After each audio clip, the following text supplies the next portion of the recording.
അങ്ങനെ higher secondary ഒന്നാം വർഷ പരീക്ഷാ ഫലം ജൂലൈ 17 പ്രസിദ്ധീകരിക്കുമെന്ന് ഒഫീഷ്യൽ നോട്ടിഫിക്കേഷൻ വന്നു. കുറേ നാളായിട്ട് വിദ്യാർത്ഥികൾ എന്ന് വരും എന്ന് പറഞ്ഞ് ഇങ്ങനെ കാത്തിരിക്കുകയായിരുന്നു. അങ്ങനെ ഒഫീഷ്യലി അത് ജൂലൈ 17 പ്രസിദ്ധീകരിക്കുമെന്നാണ് പറഞ്ഞിരിക്കുന്നത്. സമയമൊന്നും ഒഫീഷ്യലി പറഞ്ഞിട്ടില്ല. മേ ബി നമുക്കറിയാം SSLCയും +2 ഒക്കെ സമയം മെൻഷൻ ചെയ്തിട്ടുണ്ടായിരുന്നു. പക്ഷേ +1 അങ്ങനെ ഒരു സമയം പറയാറില്ല. നമുക്ക് വേണമെങ്കിൽ രാവിലെ അവർക്ക് പബ്ലിഷ് ചെയ്യാം, അല്ലെങ്കിൽ 4 മണിക്കായിരിക്കും മേ ബി. കാരണം SSLC ആയാലും +2 ആയാലും പ്രസ് മീറ്റിംഗ് കഴിഞ്ഞ് 4 മണിക്കാണ് നമുക്ക് റിസൾട്ട് കിട്ടി തുടങ്ങുന്നത്. സോ 4 മണിക്ക് തന്നെ ഇതും വരാൻ നമുക്ക് നോക്കാം. 4 മണിക്കായിരിക്കാം. എന്തായാലും കഴിഞ്ഞ വർഷവും 4 മണി 3:30 ടൈമിലാണ് +1 റിസൾട്ട് വന്നത്. സോ ഇതും ആ ടൈമിലേക്കായിരിക്കും വരുന്നത്.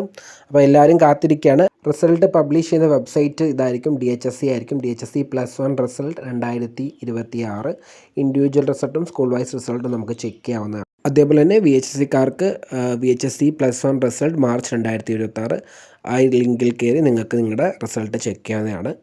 അപ്പം എല്ലാവർക്കും നല്ല മാർക്ക് കിട്ടട്ടെ എന്ന് ആശംസിക്കുകയാണ്. ഇനി സമയത്തിനെ പറ്റി എന്തെങ്കിലും അപ്ഡേറ്റ് വരുവാണെങ്കിൽ ഞാൻ നിങ്ങളെ അറിയിക്കുന്നതായിരിക്കും. ഇതേപോലുള്ള അപ്ഡേറ്റ്സ് അറിയാൻ വേണ്ടിയിട്ട് എൻ്റെ ചാനൽ സബ്സ്ക്രൈബ് ചെയ്യുക. അപ്പോൾ അത്രയേ ഉള്ളൂ.